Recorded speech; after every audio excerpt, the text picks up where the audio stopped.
예수님께서 이 땅에 오셨을 때 사람들은 그 예수님을 잘 알지를 못했습니다.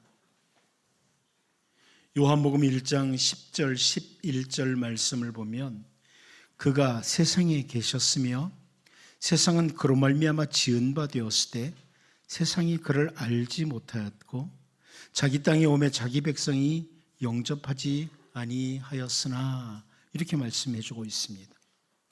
예수님을 알지 못함으로 예수님을 영접하지 않았습니다.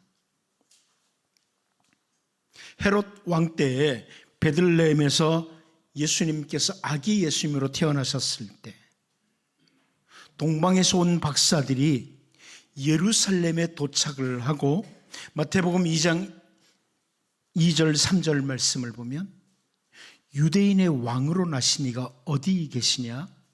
우리가 동방에서 그의 별을 보고 그에게 경배하러 왔노라 하니 헤롯 왕과 온 예루살렘이 듣고 소동한지라 그럽니다. 예수님을 올바로 알지 못하니까 이 사람들은 그 말을 듣고 소동이 일어났습니다.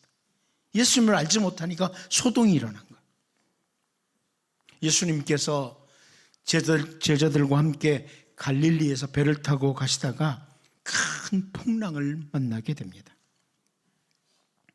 제자들은 주무시는 예수님을 깨우고 예수님은 바람과 바다를 꾸짖으시니까 아주 잔잔하게 됩니다.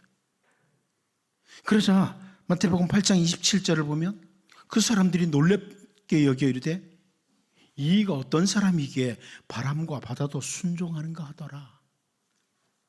이렇게 표현을 합니다. 바람과 바다도 순종하는 이분은 도대체 누구인가? 놀라면서 반응을 하는 겁니다.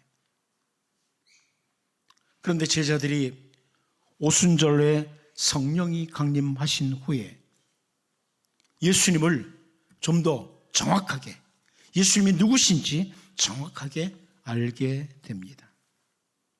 그런가 하면 예수님께서 가르치시는 말씀, 예수님이 행하시는 일들을 계속 보면서도 예수님을 알지 못했던 사람들은 마태복음 11장 19절을 보면 인자는 와서 먹고 마시며 말하기를 보라, 먹기를 탐하고 포도주를 즐기는 사람이요 세리와 죄인의 친구로다 하니 지혜는 그 행한 일로 인하여 옳다함을 얻느니라.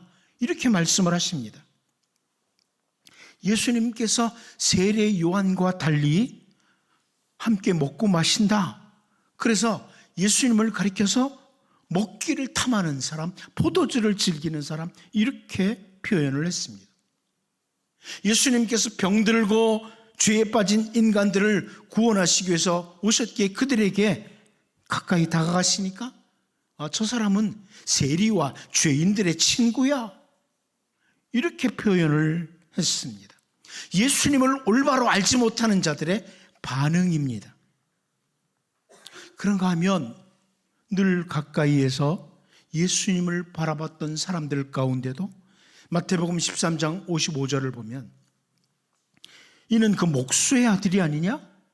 그 어머니는 마리아, 그 형제들은 야고보, 요셉, 시몬, 유다라 하지 않느냐? 이렇게 말을 합니다. 눈이 더 열리지를 못한 거예요. 딱 거기까지만 예수님을 바라보고 예수님을 알고 있었던 겁니다. 우리는 앞부분 요한복음 5장 18절에서요. 유대인들이 이로 말미암아 더욱 예수를 죽이고자 하니 이는 안식일을 범할 뿐만 아니라 하나님을 자기의 친아버지라 하여 자기를 하나님과 동등으로 삼으심이로라. 이렇게 하는 말씀을 보았습니다. 유대인들이 예수님을 죽이고자 했던 이유, 예수님을 죽이고자 했던 이유가 예수님께서 하나님과 동등으로 삼으셨다. 이것이었습니다.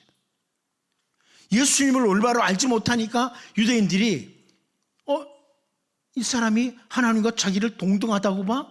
하면서 예수님을 죽이려고 했던 것입니다. 그런데 우리는 다메섹으로 향해서 가던 바울 사도가 예수님을 만난 후에 빌립보서 2장 6절에서 고백한 내용을 합니다. 그는 근본 하나님의 본체시나 하나님과 동등됨을 취할 것으로 여기지 아니하시고, 예수님은 근본적으로 하나님과 본체시다. 하나님과 동등되신 분이다. 결국 삼위일체 하나님을 바라본 거예요. 예수님을 올바로 아는 거죠. 이제 오늘 우리는 본문을 통해서 예수님께서 직접 말씀해 주시는 그 내용, 나는 이런 자다, 이렇게 말씀해 주시는 예수님의 말씀을 보면서 하나님 아버지와 동등이신 예수님을 본문에서 확인하고, 우리가 예수님께 올바른 반응을 하고 살아가므로 복 있는 주님의 백성으로 살 수 있기를 바랍니다. 첫 번째로, 아버지와 동등이신 예수님은 생명의 주인이신 예수님이다. 생명의 주인이신 예수입니다. 본문 21절을 같이 한번 다시 읽어봅니다. 보겠습니다. 시작. 아버지께서 죽은 자들을 일으켜 살리심같이 아들도 자기가 원하는 자를 살리시느니라. 아멘. 먼저 여러분, 성부 하나님 아버지께서 죽은 자들을 일으켜 살리심같이 그럽니다. 성부 하나님은 죽은 자를 살리시는 분이라는 거예요. 이스라엘 백성들은 하나님께서 삶과 죽음의 주관자라는 것, 생명의 주인이라는 것을 언제나 고백을 했습니다. 삶과 죽음의 주관자는 하나님이시다, 이렇게 고백을 했어요. 신명기 32장 39절 말씀을 통해서 하나님께서 이렇게 말씀하셨거든요. 이제는 나 곧 내가 그인 줄 알라. 나 외에는 신이 없도다. 나는 죽이기도 하며 살리기도 하며 상하게도 하며 낫게도 하나니 내 손에서 능히 빼앗을 자가 없도다. 하나님께서 이렇게 말씀을 하셨어요. 참된 신이신 하나님은 인간의 생명을 주관하시는 분이시다. 죽음과 삶이 바로 하나님의 손에 달려있다. 이것을 하나님께서 선포해 주셨습니다. 그래서 훗날 한나는 사무엘상 2장 6절을 통해서요, 여호와는 죽이기도 하시고 살리기도 하시며 수월에 내리기도 하시고 거기서 올리기도 하시는도다, 이렇게 고백을 드렸습니다. 그러므로 오늘 본문에서 예수님께서 하시는 말씀 가운데 하나님 아버지는 죽은 자들을 일으켜 살리시는 분이다, 이 부분에 대해서는요, 유대인들이 전혀 놀랄 상황이 아니에요. 맞아, 하나님은 죽은 자를 살리기도 하셔, 이렇게 믿고 있었어요. 더 나아가서 유대인들은요, 그 랍비들이 전해준 메시지에서 알고 있는 속담이 하나 있었는데, 하나님의 손에는 다른 어떤 사람들에게도 부여하지 않은 세 개의 열쇠가 있다, 이렇게 랍비들이 가르쳤어요. 하나님의 손에는 세 개의 열쇠, 누구도 갖지 않은 세 개의 열쇠가 있다, 랍비들의 가르침입니다. 첫 번째 열쇠는 뭐냐? 비를 내리시는 열쇠다. 이스라엘 땅에 비를 내려주셔야지만 거기가 농사를 지을 수 있잖아요. 그러니까 비를 내리시는 열쇠를 하나님이 가지고 계신다, 이렇게 랍비들이 가르쳤고, 두 번째 열쇠는 태의 문을 여는 열쇠를 하나님이 가지고 계신다. 그러니까 사람이 세상에 태어나는 것 다 하나님의 손에 있다, 이렇게 가르쳤어요. 마지막 세 번째는 죽은 자를 살리는 열쇠도 하나님이 가지고 있다, 이게 랍비들의 가르침입니다. 그러므로 유대인들은 예수님께서, 하나님께서, 아버지께서 죽은 자를 살리심같이, 이 부분에는 이해가 없어요. 그런데 뒷부분, 아들도 자기를 원하는 자들을 살리신다, 이 부분을 모르는 거예요. 알지를 못하는 겁니다. 성자 하나님이신 예수님이 바로 생명의 주인이시다, 이것을 오늘 본문에서 선포해 주시고 있습니다. 여러분, 우리의 삶, 우리의 생명 주님께 있습니다. 예수님께서 대제사장적 기도를 드리시는 내용이 요한복음 17장이에요. 그런데 요한복음 17장 2절 말씀을 보면 아버지께서 아들에게 주신 모든 사람에게 영생을 주게 하시려고 만민을 다스리는 권세를 아들에게 주셨음이로소이다. 이렇게 말씀을 드립니다. 예수님이 사람들에게 영생을 주신다. 생명의 주인이신 그 주 예수님으로 인해서 우리가 참된 생명을 얻게 된다. 이 말씀입니다. 진정한 생명, 참된 생명, 영생은 주님으로 말미암아 온다. 주 예수님으로 말미암아 온다. 예수님께서 우리가 잘 아는 말씀 요한복음 14장 6절을 통해서 예수께서 이르시되 내가 곧 길이요 진리요 생명이니 나로 말미암지 않고는 아버지께로 올 자가 없느니라. 이렇게 선포하셨는데요. 여기 생명, 그 생명입니다. 예수님이 바로 참된 생명의 원천이시라. 이것을 강조하는 말씀입니다. 여러분, 아들이신 예수님, 그 성자 예수님은 성부 하나님과 동등하신 분으로 생명의 주인, 참된 생명의 원천이시다. 이렇게 오늘 본문에서 선포하는 것을 기억하고 주님 안에서 생명을 얻은 자로서 복된 삶을 살아가는 우리 모두가 될 수 있기를 바랍니다. 두 번째는 아버지와 동등하신 예수님은 심판주이신 예수님이시다. 심판주이신 예수님이다. 이렇게 말씀합니다. 우리 본문 22절을 같이 한번 다시 읽어보도록 하겠습니다. 봅니다. 시작. 아버지께서 아무도 심판하지 아니하시고 심판을 다 아들에게 맡기셨으니. 아멘. 여러분, 유대인들은 또 역시 하나님은 모든 사람들의 심판주라고 믿었습니다. 하나님께서 심판하시는 그날에 모든 사람이 하나님 앞에 서게 될 것이다. 이것을 유대인들이 그렇게 믿고 그렇게 랍비들에게 가르침을 받고 있었습니다. 이 유대의 랍비들은 세상을 심판하시는 분은 절대적으로 오직 하나님뿐이시다. 이렇게 계속 가르쳤습니다. 우리가 잘 알다시피 믿음의 조상 아브라함은 소돔과 고모라를 심판하시는 하나님에 대해서 창세기 18장 25절에서 이렇게 표현해요. 주께서 이같이 하사 의인을 악인과 함께 죽이심은 부당하오며 의인과 악인을 같이 하심도 부당하니이다. 세상을 심판하시는 이가 정의를 행하실 것이 아니니까 이렇게 표현했습니다. 하나님을 가리켜서 세상을 심판하시는 분이라고 이렇게 표현을 한 겁니다. 또 우리가 잘 알다시피 하나님은 노아 때에 온갖 죄악으로 가득 찬 사람들을 심판하신 심판주이십니다. 죄로 가득 찬 상태에 빠진 소돔과 고모라를 심판하신 분도 하나님이십니다. 그러므로 유대인들은 하나님은 심판주시다. 이 부분을 다 믿고 있었어요. 그런데 오늘 본문에서 예수님께서요 하시는 말씀이 하나님께서 그 심판을 이제 아들 예수님에게 맡기셨다. 이렇게 설명해 주고 있습니다.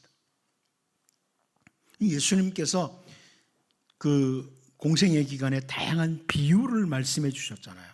그 비유 가운데 우리가 양과 염소의 비유라고 불리우는 비유를 잘 알고 있습니다. 마태복음 25장 31절에서 33절을 보면 인자가 자기 영광으로 모든 천사와 함께 올 때에 자기 영광의 보좌에 앉으리니 모든 민족을 그 앞에 모으고 각각 구분하기를 목자가 양과 염소를 구분하는 것 같이 하여 양은 오른편에 염소는 왼편에 두리라. 이렇게 말씀을 하셨습니다. 먼저 성자 예수님께서 다시 오신다. 재림의 날을 설명하시면서 영광으로 오신다고 합니다. 예수님 다시 오실 땐 영광 가운데 오신다는 거예요.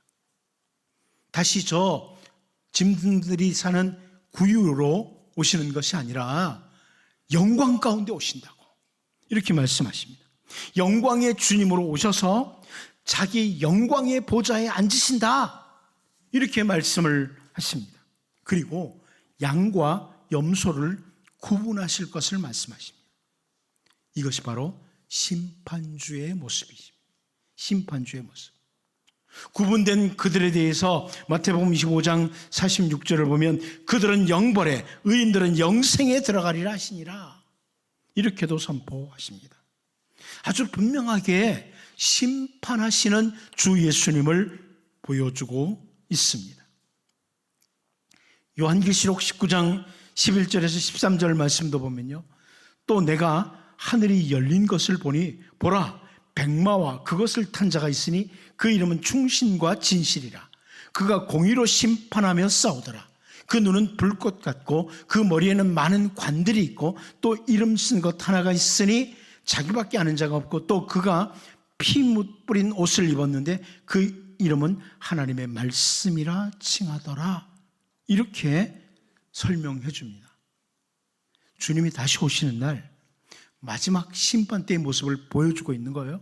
그런데 공의로 심판하며 싸우신다고 합니다. 공의로 심판하며 싸우신다. 완전한 심판주로 임하시는 예수님의 모습을 보여줍니다. 그가 피 뿌린 옷을 입었다. 우리가 잘 알다시피 십자가에서 우리의 죄를 대속하시기 위해서 죽으신 예수님의 모습을 보여주는 겁니다. 바로 십자가에 죽으시고 부활하신 그 예수님이 다시 오실 때는 심판주로 오신다. 이것을 보여주고 있습니다. 여러분, 우리가 이 세상에 살아가는 동안에 하나님의 백성으로 신실하게 살려고 하다 보면 때로는 탄식이 나오기도 합니다. 사도 베드로가요, 베드로후서 2장 8절을 통해서 이는 이 의인이 그들 중에 거하여 날마다 저 불법한 행실을 보고 들으므로 그 의로운 심령이 상함이라, 이렇게 말씀해요. 이게 무슨 말씀이에요? 우리가 이 땅에서 하나님의 백성답게 정직하게 진실하게 올바로 살아가려고 하다 보니까 참 사는 게 힘들어요. 그런데 이 세상에는요, 악을 행하는 자들이 더 득세하고 더 떵떵거리고 잘 사는 거예요. 어떻게 정말 말씀을 따라 올곧게 걸어가려고 나는 참 세상 사는 게 힘든데, 저렇게 악을 행하는 사람들이 더 자리를 잡고 더 큰 소리 치고 일도 잘 되는 것 같고 그렇게 살아간다는 거예요. 그러다 보니까 그 모습을 보면서 마음이 상하는 거예요. 탄식이 나오는 거예요. 그 사람들이 하는 말을 들으면서 참 마음이 상하게 됩니다. 어떻습니까, 여러분? 세상 살면서 속상할 때 많죠? 속상할 때 많잖아요. 막 나라가 돌아가는 꼴 보면은 속상할 때 얼마나 많아요. 그런데 다윗을 통해서 시편 37편 35절 36절에서 이렇게 표현합니다. 내가 악인의 큰 세력을 본즉 그 본래 땅에 서 있는 나뭇잎이 무성함과 같으나 내가 지나갈 때 그는 없어졌나니 내가 찾아도 발견하지 못하였도다. 여러분, 하나님은 심판하시는 분, 우리 주 예수 그리스도는 심판주입니다. 우리는 아무것도 할 수 없어요. 악인들이 그렇게 득세하고 자기네들 마음대로 세상을 주무르는 것 같을 때 우리는 아무것도 할 수 없어요. 그런데 주님께 맡기는 겁니다. 그러면 나뭇잎이 무성한 나무와 같던 그것이 어느 날 보니까 없어졌어요. 어디 있지? 어디로 갔지 이게? 이렇게 된다는 거예요. 하나님의 심판의 날에 악을 행하는 자들을 완전히 진멸할 것을 보여주는 말씀이에요. 하나님께서는 이 땅에 사는 동안 우리의 힘만으로는 안 되지만 하나님이 하실 때가 있습니다. 우리는 하나님께 맡기는 거예요. 조용히 하나님께 맡기는 거예요. 하나님, 이 모든 것을 하나님께 맡깁니다. 하나님이 하십니다. 제자들이 바라보는 가운데 하늘로 올라가신 주 예수님께서는 내가 다시 오겠다고 약속해 주셨습니다. 그리고 주님이 다시 오시는 그날에는 가장 공의로우신 심판주, 완전한 심판주로 주님이 다시 오실 것입니다. 이제 하나님과 동등이신 심판주 우리 주 예수님을 기억하고 주님께 모든 것을 맡기며 다시 오실 그 날을 기다리며 더욱 신실하게 올곧게 주의 백성으로 살아가는 우리 모두가 될 수 있기를 바랍니다. 마지막 한 가지 더 봅니다. 찬양의 대상이신 예수님이다. 아버지와 동등하신 예수님은 찬양의 대상이시다. 우리 본문 23절을 다시 한번 같이 봅니다. 보겠습니다. 시작. 이는 모든 사람으로 아버지를 공경하는 것 같이 아들을 공경하게 하려는 하심이라. 아들을 공경하지 아니하는 자는 그를 보내신 아버지도 공경하지 아니하느니라. 여러분, 이 23절에 반복적으로 나오는 이 단어가 공경이라는 단어입니다. 이 공경이라는 헬라어 단어는 영화롭게 하다, 존경하다, 이런 의미를 가진 단어입니다. 하나님 아버지께 올려드려야 될 것은 영광과 찬양, 존귀를 올려드린다는 거예요. 우리가 잘 알다시피 구약 성경에 자주 나오는 표현 중 하나가 하나님을 찬양하라는 표현입니다. 특별히 여러분 잘 아는 할렐루야라는 것은 야훼를 찬양하라, 이런 뜻입니다. 여호와를 찬양하라. 시편 가운데 시편 146편 1절 2절을 보면 할렐루야, 내 영혼아 여호와를 찬양하라. 나의 생전에 여호와를 찬양하며 나의 평생에 내 하나님을 찬송하리로다, 이렇게 말씀하고 있습니다. 하나님은 바로 경배의 대상이다, 찬양의 대상이다, 영광을 받으셔야 될 대상이라는 이런 의미입니다. 여러분, 찬양과 영광은 하나님께 드리는 겁니다. 하나님께 드리는 겁니다. 우리가 개인적으로 찬양할 때에도 혹은 찬양대가 찬양할 때에도 그 대상은 사람이 아니라 하나님이십니다. 하나님께 드리셔야 됩니다. 우리가 과거에 잘못 썼던 말 중에 하나가, 제가 찬양 부를 때 가사에 은혜 받으시기 바랍니다, 사람들에게 드리라는 거잖아요. 근데 사실은 찬양은 하나님께 드리는 겁니다. 내가 은혜 받기 위해서 부르는 게 아니라 하나님께 드리는 거예요. 사탄의 큰 유혹 가운데 하나가 자꾸 대상을 바꿔놓는 거예요. 대상을 바꿔놓는 거예요. 찬양하면서 자꾸 사람들에게 잘 보이려고 하게 되고, 심지어 기도를 드리면서도 그 기도를 들으시는 대상이 하나님이시라는 것을 놓치게 합니다. 그래서 사람들 들으라고, 사람들을 가르치려고 대표 기도 시간에 기도하는 경우들이 참 많아요. 근데 여러분, 찬양과 기도의 대상은 하나님이에요. 하나님이십니다. 우리가 사탄이 계속해서 이런 유혹을 하게, 대상을 바꾸는 유혹을 하기 때문에 의도적으로 계속 기도의 대상, 찬양의 대상이 누구신지를 의식을 해야 돼요. 의식하고 해야 돼요. 앞으로 찬양할 때 하나님 바라보고 하셔야 됩니다. 여러분도 찬양할 때 하나님 바라보셔야 돼요.